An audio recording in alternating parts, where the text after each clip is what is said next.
Nous allons voir maintenant comment écrire une balise pour afficher un titre dans un texte HTML. En HTML, on a 6 niveaux de titre disponibles. La balise titre s'écrit H1 pour le premier, donc on ouvre et on ferme une balise H1. On peut écrire titre de niveau 1. Et de la sorte, vous pouvez écrire 6 niveaux de titre dans un texte HTML. Titre de niveau 2, par exemple. Vous pouvez également faire des copier-coller, ça va bien plus vite. 3, 4 et 5. On n'oublie pas la balise fermante. 3, 4, 5. Et pour le dernier, titre de niveau 6.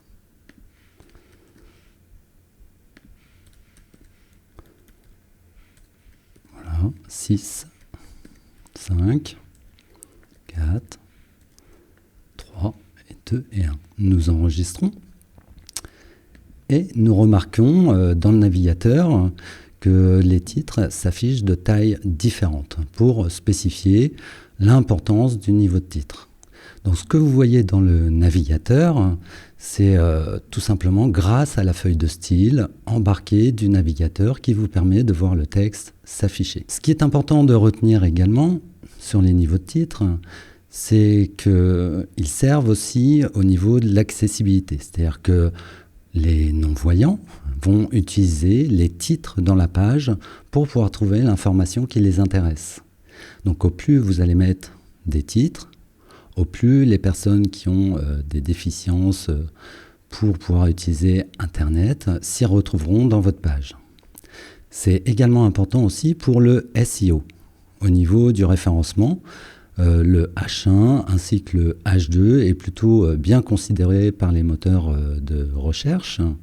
Donc n'hésitez pas à y mettre des mots-clés à l'intérieur de vos titres. Si nous devions donner une numérotation au niveau des titres, le H1 par exemple, si on devait le numéroter, ça donnerait un titre 1, donc un grand 1. Le H2 donnerait un grand 1.1. Donc si je devais vous le représenter ici, ça nous ferait 1. Ici, ça nous ferait un 1.1. Ici, ça nous ferait donc un 1.1.1. Donc un chapitre, un sous-chapitre, un sous-sous-chapitre. Donc comme ça, on a 6 niveaux de titres disponibles.